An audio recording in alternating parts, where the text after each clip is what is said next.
Rectal cancer म्हणजे मलाशयाचा cancer. आता मलाशयाचा cancer म्हणजे आपल्या शेवटच्या आठवड्याचा सर्वात शेवटच्या भागाचा आणि गुदद्वाराच्या वरचा पार्ट येतो. तर थोडेसे याची जी ट्रीटमेंट असते हे बाकीच्या मोठ्या आतड्याच्या कॅन्सर सारखी नसते, स्ट्रेट फॉरवर्ड नसते.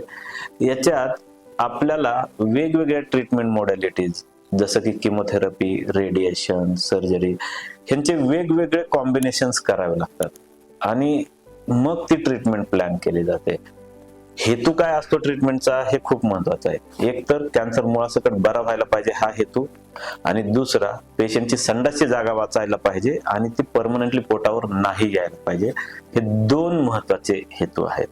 आणि तिसरं आहे, हे जर आपण रोबोटिकली किंवा दुर्बिणीने करू शकलो जेणेकरून पेशंटच्या शरीरावर खूप मोठे चिरा वगैरे नसायला पाहिजे. हे तीन महत्वाचे हेतू म्हणजे प्रिन्सिपल काय आहे कॅन्सर ट्रीटमेंटचं? क्युअर, आजार मुळासकट बरा व्हायला पाहिजे. फंक्शन म्हणजे संडासची जागा वाचली पाहिजे. आणि कॉस्मेसिस म्हणजे जर आपण ते रोबोटिकली वगैरे करू शकलो तर ते जास्त फायदेकारक असतं. आता इन जनरल रेक्टलचा कॅन्सर ज्यावेळेस होतो किंवा मलाशयाचा जो कॅन्सर होतो तो प्राथमिकता कुठल्या स्टेजमध्ये आहे हे बघायला पाहिजे. बऱ्याच वेळा पेशंट आमच्याकडे येतात आणि ते काय करतात की सिटी स्कॅन घेऊन आलेले असतात, पण जनरल लोकांना हे माहित नाही की रेक्टम म्हणजे मलाशयाच्या कॅन्सरचं लोकल स्टेजिंग तो तिथल्या तिथं किती पसरलाय हे बघण्यासाठी आपल्याला MRI करावा लागतो.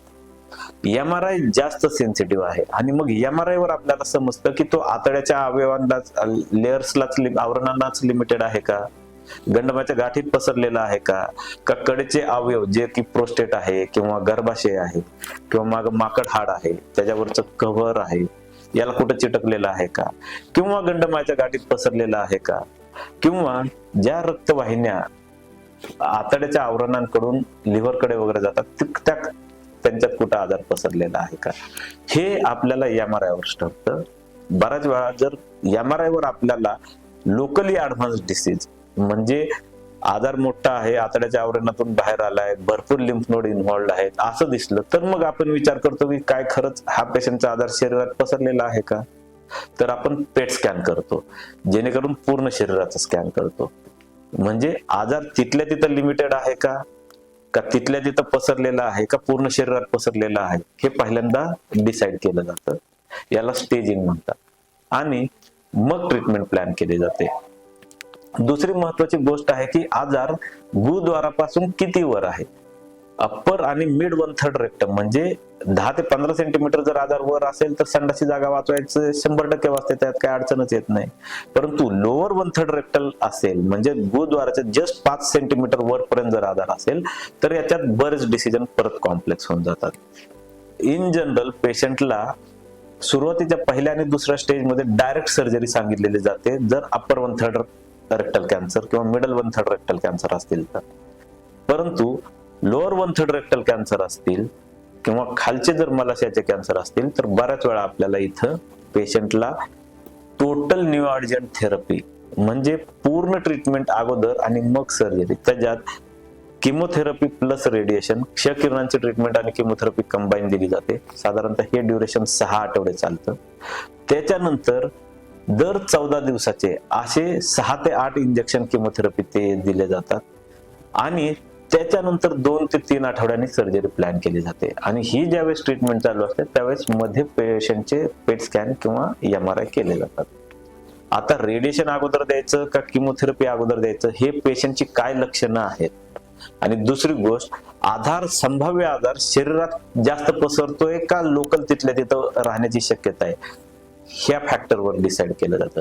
जर पेशंटला रक्त जास्त जातंय, आतड्यात ब्लॉक होण्याची शक्यता आहे असं वाटतंय तर रेडिएशन पहिल्यांदा दिलं जातं.